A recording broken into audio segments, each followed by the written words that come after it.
Om Asatoma Sadgamaya Tamasoma Jyotirgamaya Mrityorma Amritam Gamaya.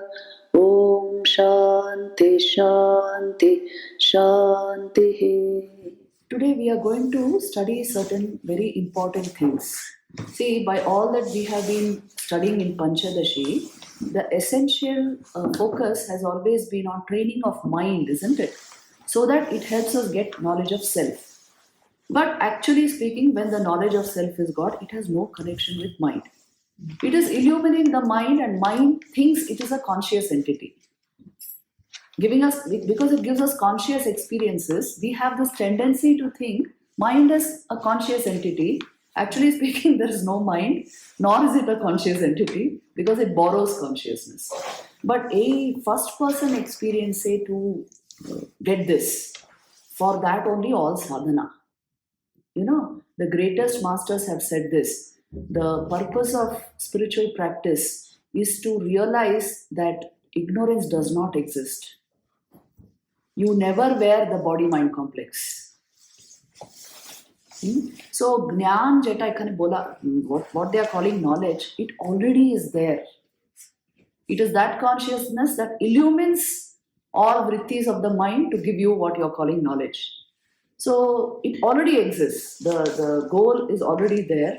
The only problem is what is created by the mind, giving us the sense of being bound, being limited, being ignorant.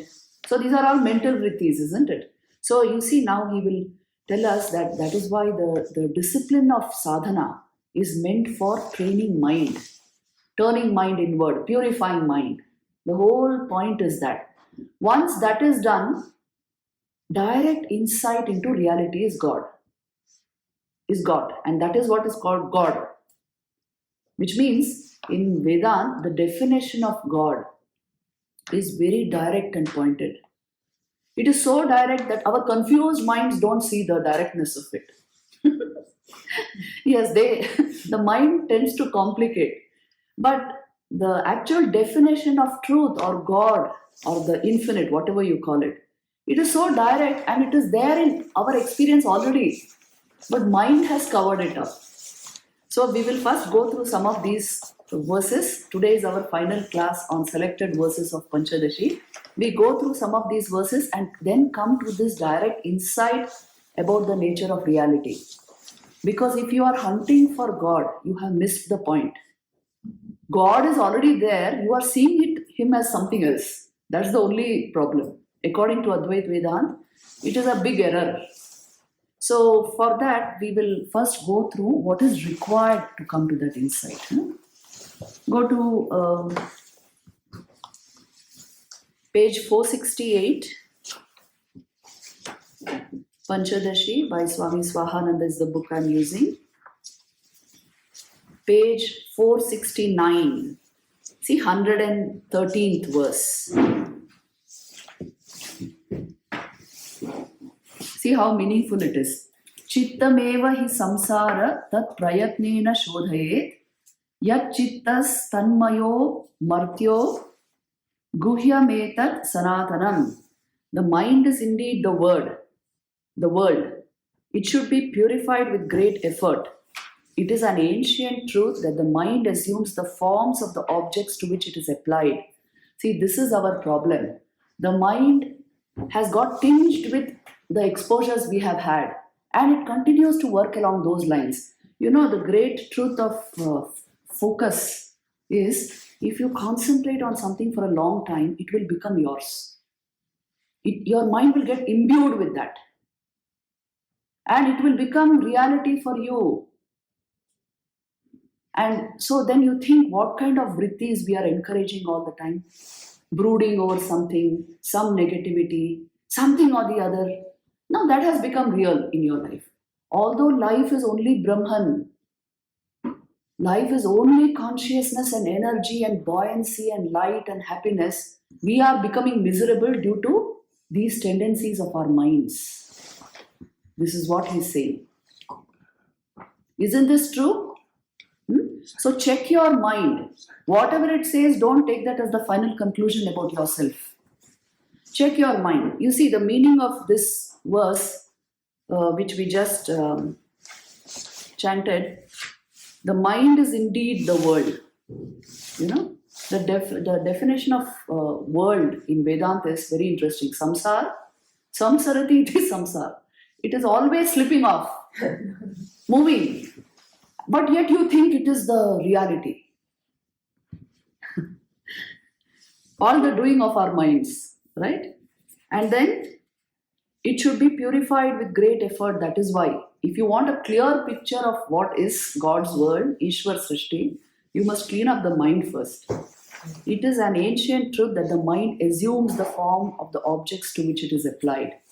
You know, once you build focus on an object, you will start loving it deeply. It will become dear to you and you will become it.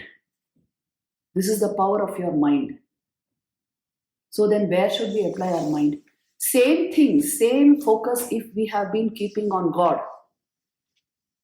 If we have been keeping on the scriptures, if we have been keeping on holy things, that will become ours. So life is like this. Please know this. The nature of your mind is what you will focus on will become your experience. And now think and see in real life, what are we focusing on? Think and see. Now you go back to Delhi. Go back to your homes. And at 500 AQI you are functioning. What are the ways of the mind? Think and see on an everyday basis. When I'm doing my sadhana, I'm all right. But otherwise, a little bit of frustration, little depression, and then the mind is distracted constantly, restless. So you give it all sorts of exposure. Somehow you keep it engaged, and then you lose interest in your work. See, these tendencies of the mind, the only result of this kind of a working of the mind is a deep feeling of after some time you want to get out. You don't like it na. इतना खराब atmosphere create किया है अंदर. You don't like it now. When your own room is over cluttered, don't you move into the guest room? So now you want to move into another place. If you don't take care of your mind, this is what will happen. And then complaining, blaming, brooding. This is the tendency of the mind. So take care. If we don't culture our mind, and if sadhana is not kept up, purity of mind is not attained, we will suffer all these kinds of states. Then Vedant will become, suna tha, acha laga tha tab, abhi to kuch nahi जीवन में. This is how it will appear. Yes, then Pangot appears like a utopian place. So take care of the mind. This is what they are going to tell us. Why I selected these verses is what is essentially required for sadhana. This is something we have to know. Look at the next one, 114. Chittasya hi prasadena hanti karma shubha ashubham. Prasannatma atmani sthitva sukham akshayam ashnute. Through the purification of his mind, a man destroys the impressions of his good and evil karma. And the purified mind, abiding in the Atman, enjoys undiminishing bliss. This is the only way. Atma samstham mana kritva na kinchidapi chintayet. The mind must learn to abide in the state of pure consciousness. And that is not a state. The mind must go back to its source. A healthy mind will go back to its source. An unhealthy mind is brooding. Yes? Same circumstances, you see how the minds of different people work in different ways. This is the supreme interpreter of your life, your mind.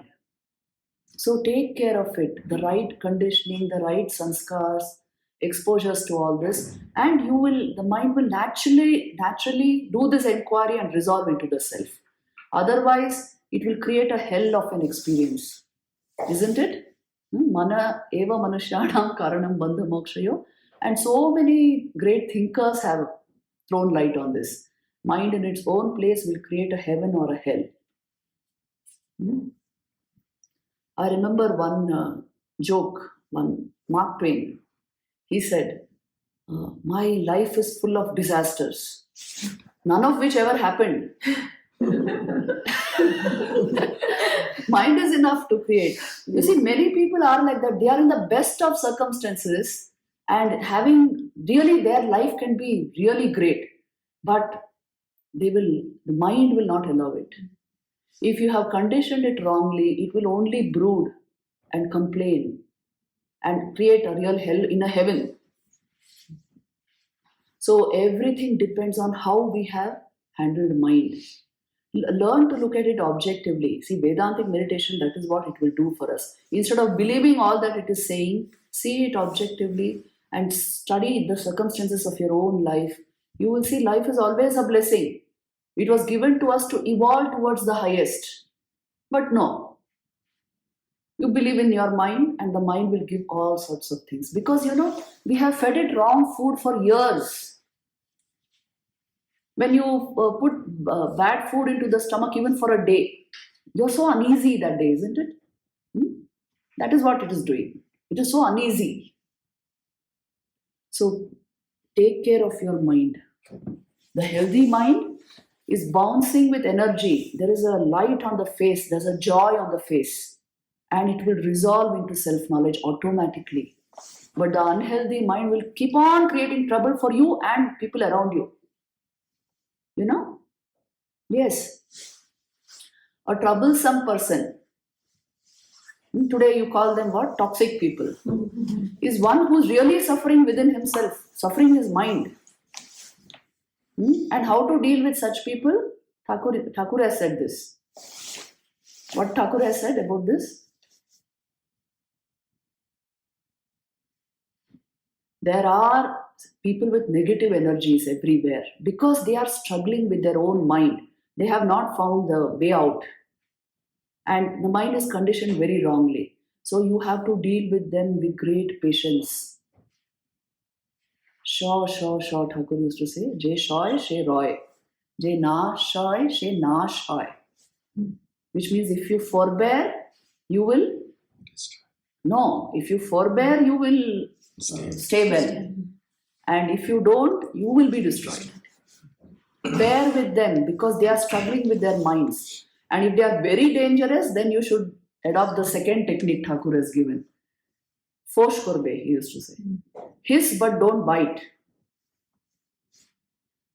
Put them in their place. An untrained mind is keep on creating trouble for itself and for others. It can't keep quiet. So that is why he's saying, take care of your mind. And you will find such people everywhere. Around you, in your own family, such people can be there. So now you must know how to handle them. See, Vedanta is very practical that way. Why this insistence on taking care of mind? So that we learn to live happily by ourselves. Vedanta never says, well, then you keep away or in some cave and don't bring anybody close to you. It never says that. If you develop the healthy mind, you can live with anybody with these principles. And you can change people also. So actually you bring people into your lives to share your joy.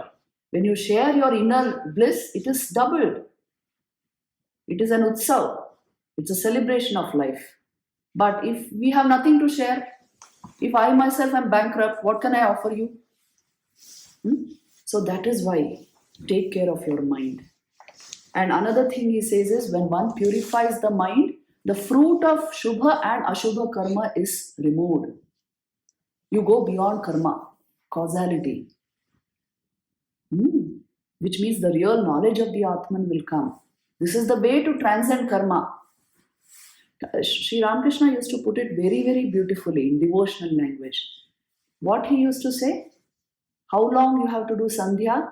As long as when you utter the name of God, if tears come into your eyes at the name of Hari and your hair stands on end, if this has happened, then no more you are bound by karma. You don't have to do sandhya anymore. Thakur used to say this. So you see, again, state of mind. Such a pure mind, just the name of Hari and tears are welling up. And the hair is standing on end. Then no more you have to do karma. Karma means that which will generate karma phal. No more you are bound by that. You don't need punya karma anymore because you have reached a pitch where you have transcended causality itself. Mm. So that is why you see everything depends on the purity of mind. Please know this for certain. Work on that. That is real culture. That is real civilization. So you can see how civilized we are in spite of all our boasted civilization. The real culture is the culture of the human heart and human mind. Then I'm skipping 115 to 117 because same thing he's saying again and again. The mind can be of two types, pure and impure. So the impure mind is tainted by desire, pure mind is free of desire. So mind alone is the cause for bondage. And the nature of the pure mind, you should know, that's all. The nature of the pure mind is it is empty. So there is high awareness in it. But the nature of the impure mind is it is highly tainted, full of desire. So how it will keep your attention will keep deflecting from the truth of awareness. Right? So this is what he is giving, and this is there in the Upanishads itself. Brahma or Amrita Bindu Upanishad, Maitri Upanishad has all these ideas. And then come to 118. You see, he says, Samadhir nirdhuta malasya chetaso niveshitasya atmani yat sukham bhave na shakyate varnayitum gira tada swayam tad antakarena grihyate.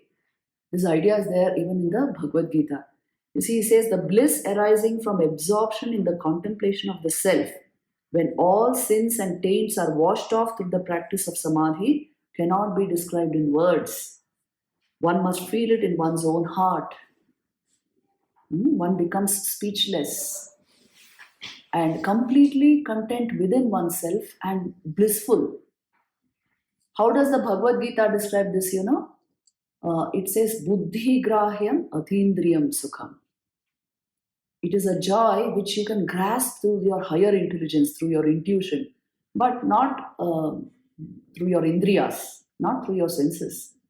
It goes way beyond that. So you see, bliss arising from absorption in the contemplation of the self, with all taints washed away by repeated practice of samadhi. That is why samadhi state is so very important for Brahmajnana. Yes, the entire system is prepared to accept full knowledge. That is why yoga leads to Vedanta. If that yoga bal is there, you will see your grasp on Vedanta will be, from the first person perspective, it will be very clear. If there is no yoga bal, you are doing an intellectual activity and it is not yet first person experience. Because whatever happens, the knowledge of Brahman is ever my own real nature. It is the mind that is creating obstacles. Now I trained mind, automatically I will go into this. So don't think whatever, now we are going to discuss a huge, wonderful definition of the truth of Brahman. Don't think it is an intellectual exercise. They are bringing reasoning and logic to bring you conviction of the nature of reality.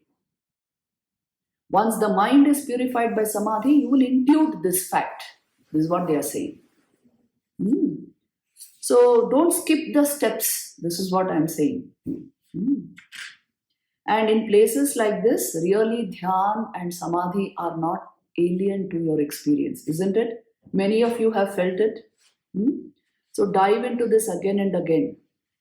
See, I remember when I was in Dakshineshwar, long time I was in Dakshineshwar, I would see not only our brahmacharinis and monastics, long hours of jap and dhyan. This is part of their nature. Not only monastics, even householder devotees would come and sit on the bank of the Ganga or in the temple, long hours. A shrine is meant for that, a temple is meant for that, isn't it? Deep absorption. Now, if that kind of mati has to come, then there must be long practice behind, isn't it? So this is the standard method, please know. Make it part of your life. You don't go to an ashram to discuss administration or to discuss what you can do there. You go there primarily to train mind. You can do it through Karma Yoga, but primarily the meditative state, you're yearning for that. That is the purpose of an ashram. That is the purpose of a holy place. So achieve that. Then you are really intelligent. Some people come to us, like those who come to this Pankot village, those villagers tell them, यहाँ क्या क्या है देखने को? They will say, वो मुक्तेश्वर है वहाँ पर फिर यहाँ एक आश्रम है. They will point out. Then straight they come here in the gate. Now if you then they come to talk to you, but you will see they have no idea of what. क्यों आए हैं घूमने?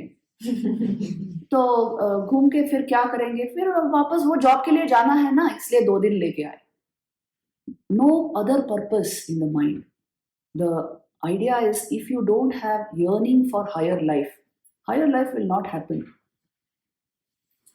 So don't come like a tourist. Come with a real.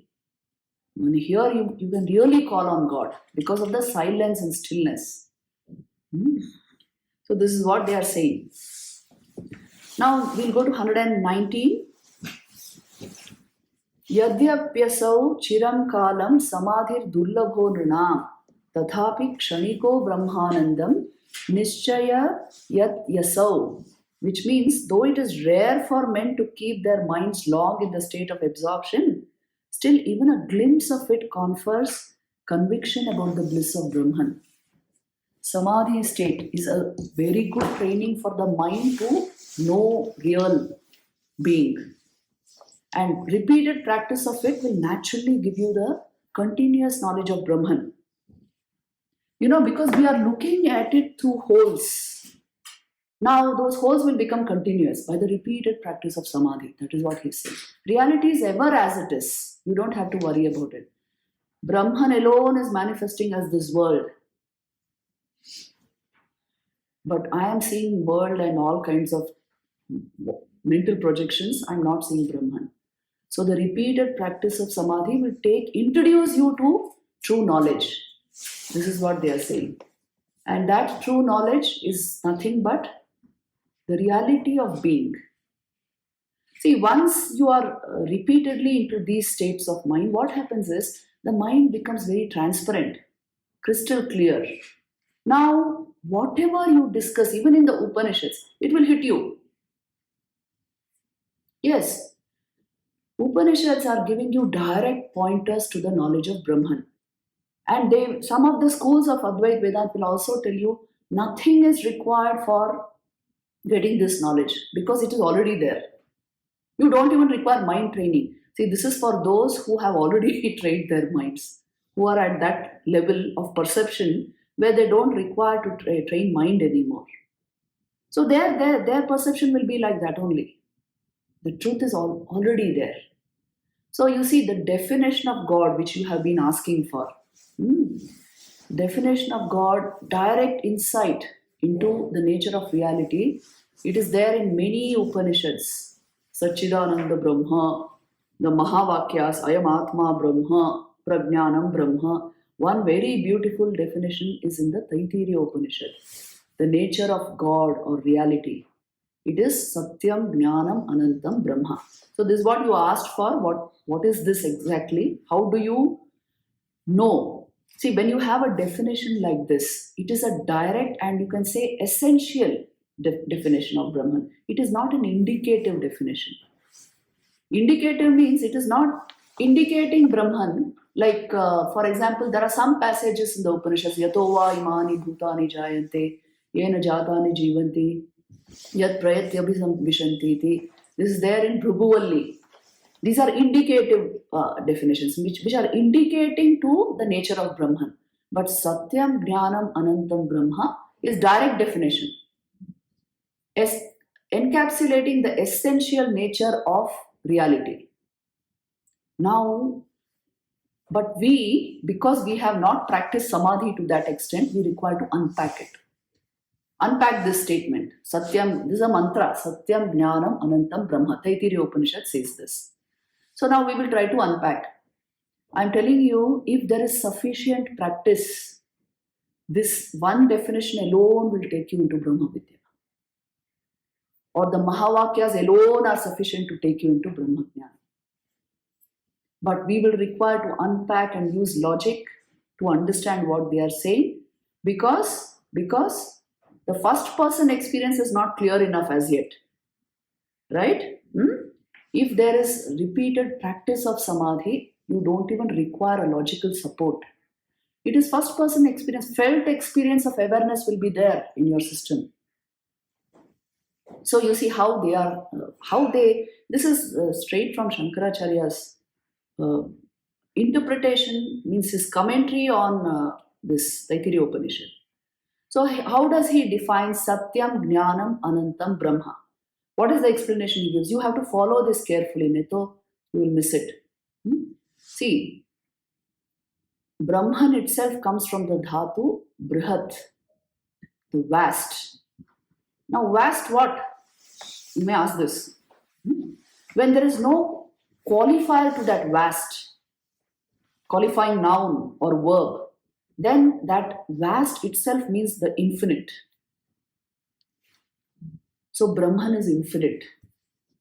Then he's saying Satyam, Jnanam, Anantam. Satyam, we will unpack the word Satyam. Satyam means the truth, the real. What is the definition of reality in Vedanta? Satya is equal to Nitya. That which does not change. That which does not change.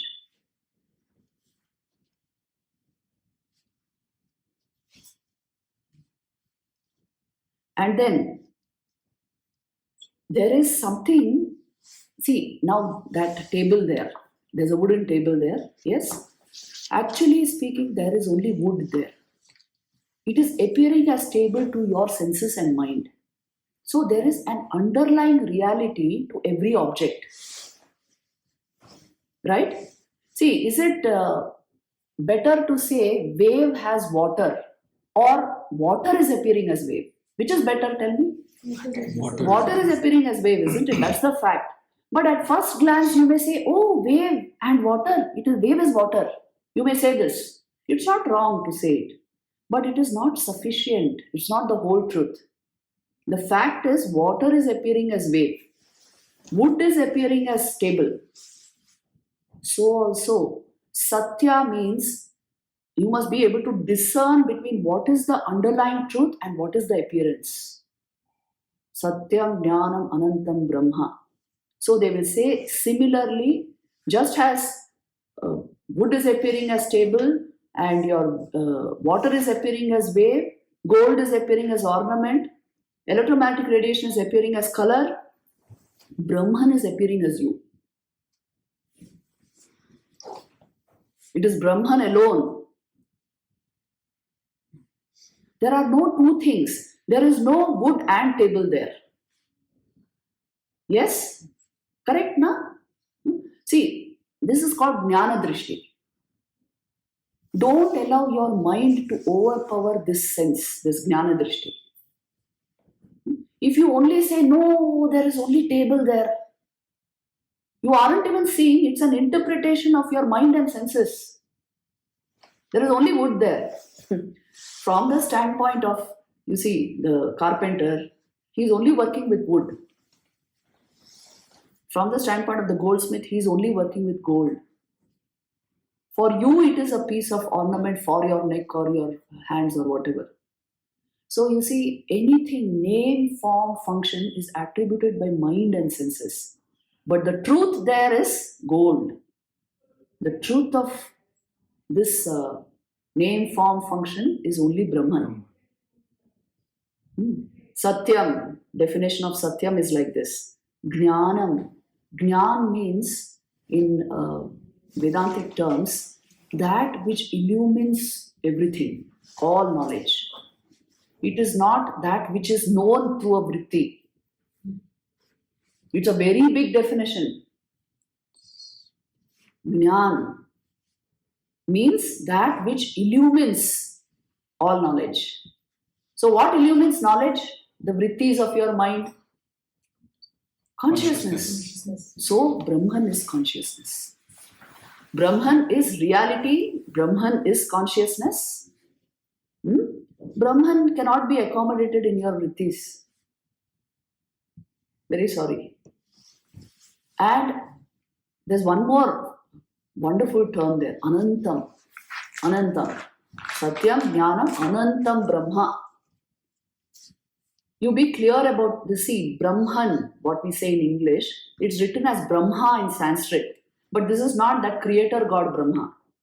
This is the reality of existence. Reality of consciousness, universal consciousness, Brahman. This was the idea of God in the Vedic age. What about then your Vishnu and Shiva and all you find in temples? That was made much later. Because this impersonal reality, the mind is not able to grasp, they made it objective and symbolic, representative of Brahman. Yes? Yes? Are you understanding it? Huh? That is the place of idol worship. That is the place of image worship. It has its own great efficacy in our lives. But you should understand, the idol is not God. The idol is not God. That is why you see when you do Durga Puja, 9th, 10th day, you are putting the idol into Ganga. If idol was God, how you can do that? God is manifesting through the idol. Ma Durga is manifesting through the image. But image is not God. You lock him up in a temple and say God is only here. It is the stupidity of your mind. Nothing else. God manifests there, definitely. The idol or the image represents God. It is symbolic of the highest, but it is not the highest. Know this for certain. See, this is why Upanishadic study is so important. Otherwise, we will mess up terribly, and we have done it now. We have done it for long. When the English came, they didn't understand this bhav of Hinduism, and they called us idolaters, right? Then it took a whole lot of intellectuals of Kolkata to convince them we are not worshipping images, we are worshipping God represented by the image. Even in Abrahamic religions, this is there. God, he should never be worshipped in images. Why? How can you accommodate the infinite into something so finite? You're insulting God. But the Hindu understood that my mind is not able to grasp the infinite, so I will invoke him into the image, worship him there, and later I release the image and make him shine in my own heart through my worship, through my love. So you see, this is the idea of God in Hinduism. The truth is Nirgun Brahman. The truth of existence itself is God. Existence itself is God. So you see the word Anantam, which they are going to use now, it has very profound meaning. Satyam, Jnanam we unpacked. Now Anantam we will unpack. Anantam means that which has no ant. Jiska ant nahi hai. Ant means limit. Right? In English. Now what are these limits? What is the understanding of limit? So in Vedanta, now they have very clear understanding of limits. The first limit is what is called Desha Pariched, which means limitation by space. Desha Pariched, limitation by space. See, now this object is here. Obviously, it is limited in this space. It is not there. I am here, which means obviously I am not there. I am cut out in a particular space, as it were. So this is called Desha Pariched. Pariched means limit. This is called spatial limit. It is there even in physics. See, Vedanta, it is there 5,000 years back. Shankara's commentary, Desha Pariched, the limitation of space is the first limit. Second is, don't lose the thread of connection, okay? In our new concept you are learning, but don't lose the thread. We are defining God. In that Anantam Shabda we are unpacking. The first limitation is the limitation of space. The second is the limitation of time.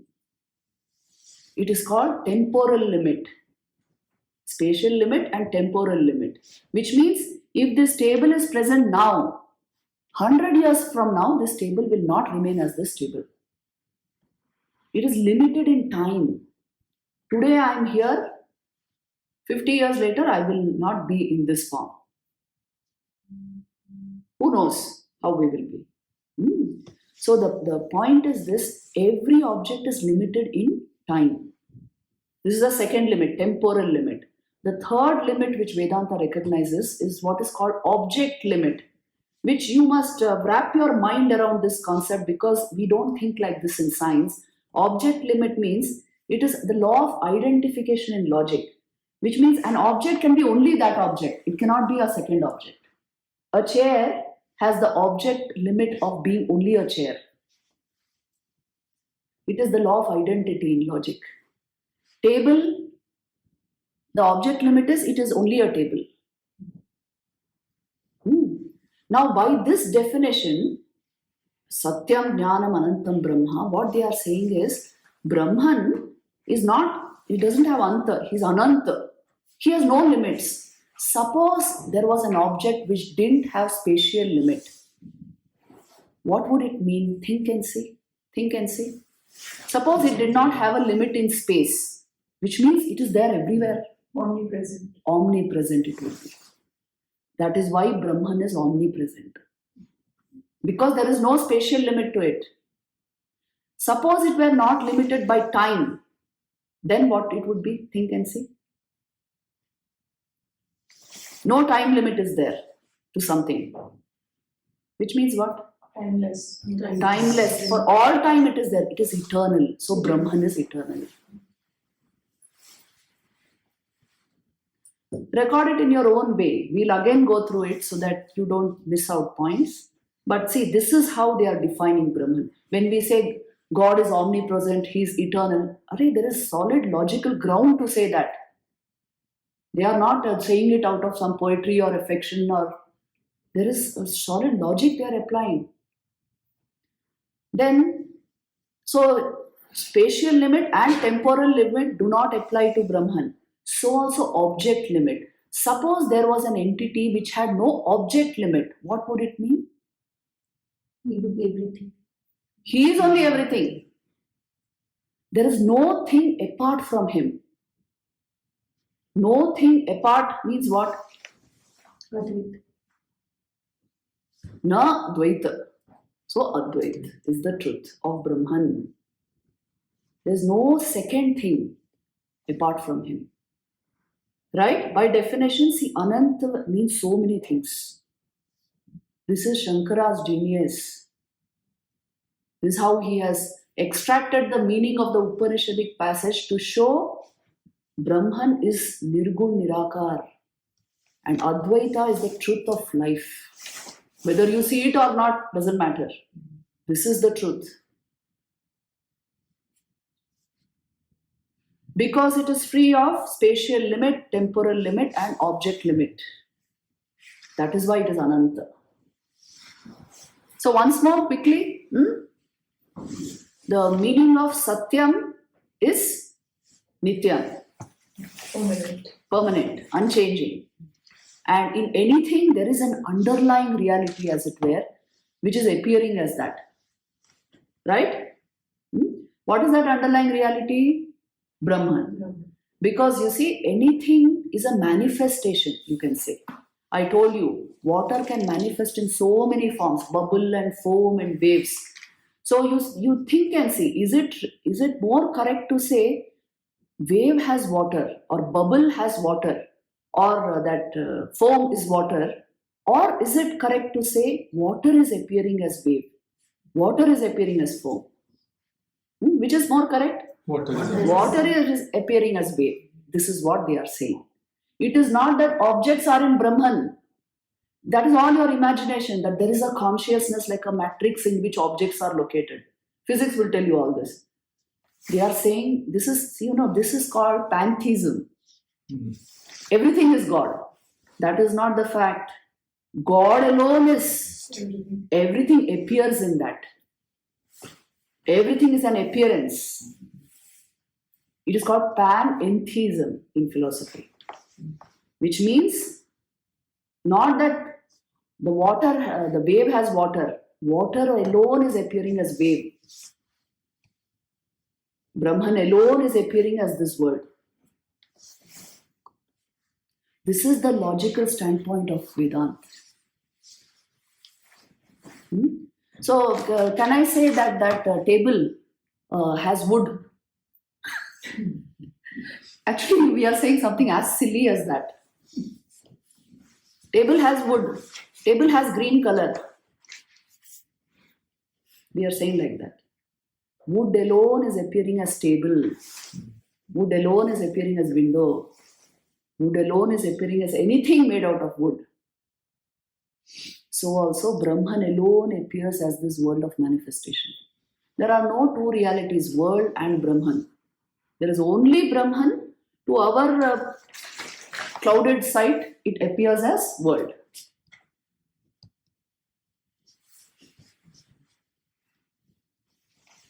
And the mind is busy interpreting, without seeing Brahman, interpreting that world for us. So that's why you should put the mind, train the mind through samadhi and dive into the scripture. I'm telling you, when you read Shankara's commentary on all this, it thrills you to the core. I have done this for many years. You may be thinking Mataji is all the time doing Samvit and that coursework and all that. Actually, I'm doing this. All my free time, I use it in extracting knowledge from the scriptures, and it can only be done if your mind is in a very, very meditative state. Then it hits you. My God, Shankara's commentary on Taittiriya Upanishad, it is so marvelous.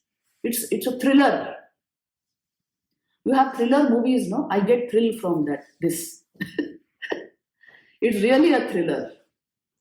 Gai kata day. It's like that. Every sentence, the way he's unpacking, every mantra. Only that mind can do that, And then we are reducing all this into concepts and idioms which modern youngsters can understand. Then they are becoming courses in universities. Once I saw in that SSU university, those children are sitting and by-hearting that definition of attention.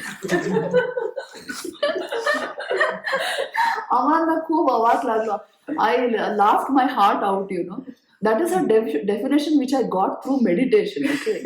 And for them now that is in their syllabus, they are sitting and by-hearting that.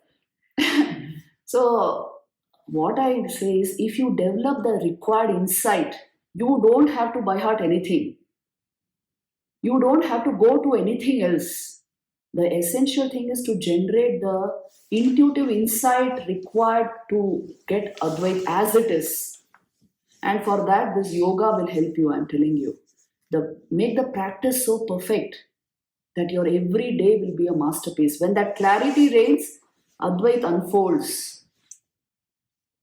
Otherwise, it is an intellectual process. It appears like that. So you see, Satyam Jnanam Anantam Brahma is direct definition of Brahman. Reality. That is what they are telling then. Taittiriya Upanishad is directly pointing out to the truth of Brahman. When you don't see this as direct, you can be sure your mind is muddled. That is why I told you this, that samadhi and all, that's why I told you. Practice that then. Clear it up. Clear the clutter and you'll see reality as it is. And you'll see scripture is actually talking of direct reality. Even implied meaning you don't have to take. They are actually talking of direct truth. Taina. What a direct definition. See, Satchidananda Brahma. Isn't it a direct definition? How did they find out this? Tell me. Will your mind ever give you a concept like that? No. It is the feeling, the inner awareness when it opens up. You will see obviously this is Sat, Chit and Ananda Swarup. Obviously this is Satyam Jnanam Anantam. Brahma is that. So how do I realize Brahman? You can do it directly through inquiry and scripture, Mahavakyas, these direct statements. But if we are not up to it, if the mind is not clear enough, then you practice samadhi, You practice all these other yogas. Bring in that clarity and you will get it. Ultimately, it is of the nature of insight. Yes, the meditative process is a help towards it. Hmm? Because reality doesn't happen only when you sit in meditation. It is ever there. Your mind is being trained through meditation. That is how to see reality as it is. Hmm? These are all the deepest truths of life. Live life at a deeper level and this will become relevant. So this is the definition of God. Hmm? If we don't go to the Upanishads, what will be your definition of God? Yes? When we don't go to the source, then we will create definitions like God is all compassionate, God is all kind, God is in the image. So you see, that image alone is God. Dogma, doctrine, fundamentalism, all our mind is interpreting now. Yes. And we have done this for centuries. That is why Vivekananda's definition of religion, can you give me? Vivekananda is really like Buddha, no? The sanest mind that lived. How did he define religion? Each soul is potentially divine. The goal is to manifest that divinity from within. And you do this either by work, worship, psychic control, philosophy, by one or all of these, and reach that goal. This is the whole of religion. And doctrines, dogmas, books, temples, churches, bells are all secondary details. Yes? Hmm? See, the dualistic worshipper will say, what are you saying? God is in the temple. When you don't have Upanishad, this is what we have done. That is why you should keep this knowledge alive in society. So we know what we are doing. The real spirit of the sages must come into our hearts. Then we only will know why temple also is required, idols also are required, bhakti also, everything is required. But we will know how to see it. Yes, reality is not there only in the temple, it is everywhere. I couldn't see it, so I created a temple where I could feel it a little more. Yes. So unnecessary argumentation, quarrels, and all this dogmas, dogmatic understanding, all this will go. If we catch the real spirit of, and this is the spirit of every religion. That's the beauty of it. The truth is there in every religion. And every religion is nothing but a path to the ultimate truth. Aqua, water, pani, vari, naam, day, jole. Allah, God, Isha, Bhusha. We have given the name. See, just like how we give names and forms reality, it is God's names and forms also we give reality and keep fighting over it. But truth is only one. Everything else is symbolic of that truth. So Swamiji, in fact, used to say, you want to worship God in the temple, but the Taj Mahal of temples is already in front of you. That same divine is shining in every human heart. Shaijanne, Jejan, what he said, one who loves his brother and serves him verily serves the Lord. There's no difference. Same divinity is shining in every human heart. It's the light in your eyes. If I ignore all that and only temple worship.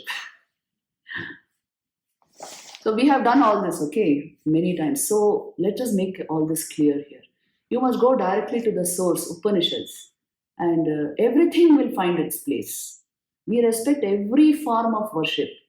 And in the Ramakrishna order, we do dualism, we do Vishishta Advaita, qualified non-dualism, we do Advaita, non-dualism. Every path, every method is welcome. Every yoga is welcome. Everything has been harmonized because that was Thakur's bhav. Isn't it? He himself practiced all religions. Isn't it? And he felt, it was his felt experience that every religion is leading to the same goal.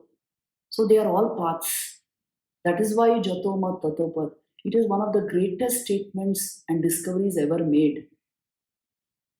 Have you ever known a person who was Hindu and Christian and Muslim by for few days? Hmm? Thakur was. Yes, he completely practiced every religion and understood that that religion is leading to the same state of consciousness which we are calling God. So every path is valid, every religion is respectable, every religion should receive the highest respect because it is a valid path to the highest. The very purpose of religion is to convert the brute into man and man into God. The purpose of religion is not silly quarrels and dogmas. It is the only transforming agent which transforms our life into divine, something divine, transforms human consciousness into the consciousness of God. So, isn't it valuable? Wherever there has been high civilization, there has been religion. Please know this. And even today, we are seeing it in such a huge way. You go to the US, the highest intellectuals, people most well established in society are hankering for meditation, hankering for living in nature. Forest bathing is so common in Japan. Why they are hankering for all this? The highest minds will hanker for this only. Yes, because human evolution, it goes from, it may begin with biological evolution, then it goes to psychosocial evolution, evolution of mind.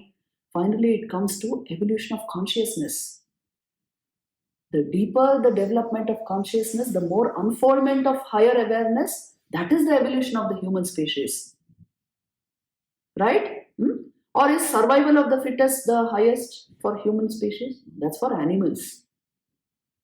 And if we want to only remain at the animalistic level, then that is the highest. But human evolution is about spiritual consciousness, developing into that complete manifestation of the power of Brahman. That is the importance of life. That is the importance of, that is the glory of life. যার জীবনে ওটা হয়েছে, ওটা প্রস্ফুটিত হয়েছে, that is the highest evolution of the human species. So this is how it has been understood here. The very theory of evolution changes, in Vedanta. So if we have grasped all this properly, then our study of Panchadashi is fruitful.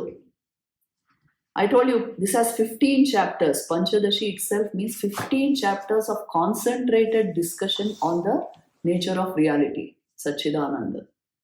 And we saw in this particular scripture especially so much of reference to training of mind, yoga, practical methods he has given. And the knowledge of Brahman has been unpacked for us in various ways. Right? And further on, see, you please continue your study even after the retreat. Further on, you will see he has analyzed happiness in such beautiful ways in this scripture. The very sum and substance of Sat, Chit, and Ananda has been analyzed. Existence, consciousness, and bliss.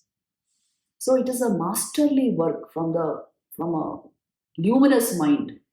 And if you keep touch with this, our own mind will become luminous. Our dull minds will get the light. So that is why these scriptures are very precious. See, this is the most important literature on the planet, I would say. Isn't it? Because the inner life is being unfolded for us. Everything else is dealing with outer objects. All sciences are dealing with outer objects. This is the only piece of literature directly into going into the heart of human consciousness. Any other scripture you find? And that's why it's so impersonal. You cannot say, because I am a Hindu, I can study Upanishads. Anybody can study the Upanishads. Because it's about human consciousness. Before you started thinking you were of this religion or that religion, you were a conscious entity. And it's a research into consciousness. So it is for everybody. It is universal. Truth is always universal. Untruth is limited. Yes. Whatever is untrue will always, you will see, it will be parochial, it will be ethnic, It will be limited to one particular space, community, time, but truth is always universal. So, knowing this, just subscribe to the ultimate truth. That is the message of the Upanishads. And these are auxiliary scriptures, which means prakarana granthas, but they give out the essence, the message of the Upanishads very beautifully. And it is coming out from a monk who was the head of Shringeri Mutt. So it is coming out from the highest mind. Naturally, it is so impactful, isn't it? So we will keep up our study of the scriptures even after the retreat, right? This is just a short period of study, but you must continue it every day, some exposure to this. We'll end it here. Om Shanti Shanti Shanti. Shri Ram Krishna Arpanastu.